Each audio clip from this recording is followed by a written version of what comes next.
Hi అండి. ఫంక్షన్స్‌లో గానీ, హోటల్‌లో గానీ చేసే గుత్తి వంకాయ కర్రీ బావుంటుంది కదా! సో, ఆ విధంగా చేసుకుందాం. ఫస్ట్ అయితే పసుపు, ఉప్పులో వెజిటబుల్స్‌ని క్లీన్ చేసుకున్నాక, ఆనియన్స్, జీడిపప్పు, పలుకులు, అల్లం వెల్లుల్లి ఇలాగా మీకు కావాలంటే కొబ్బరి గసగసాలు వేసుకోవచ్చు. తర్వాత పేస్ట్‌లో పసుపు, ఉప్పు, కారం, ధనియాలు వేసి మనం ఆ మిక్స్‌ని రెడీ చేసుకోవాలి.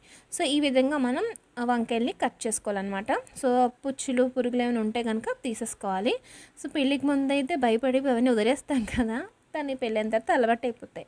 సో, ఇప్పుడైతే క్లీన్ చేసుకున్నాక వాటర్‌ని పిండుకొని ఆ మిక్స్‌ని మధ్యలోకి ఇలాగ మనం ఫిల్ చేసుకోవాలనమాట. సో, అది పర్వాలేదు కారిపోతుంది సైడ్ నుంచన్నా పర్వాలేదు.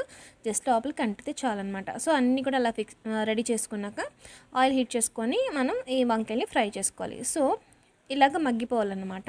సో, చూస్తున్నారు కదా ఆయిల్ పైకి తేలుతుంది. నెక్స్ట్ టమాటో పేస్ట్ అది పచ్చివాసన పోయాక చింతపండు వేసుకుంటే దగ్గరికి అయిపోతే మనకి కర్రీ రెడీ అనమాట. సో, వీడియో నచ్చితే కామెంట్ చేయండి. కామెంట్‌లోకి చెప్పండి.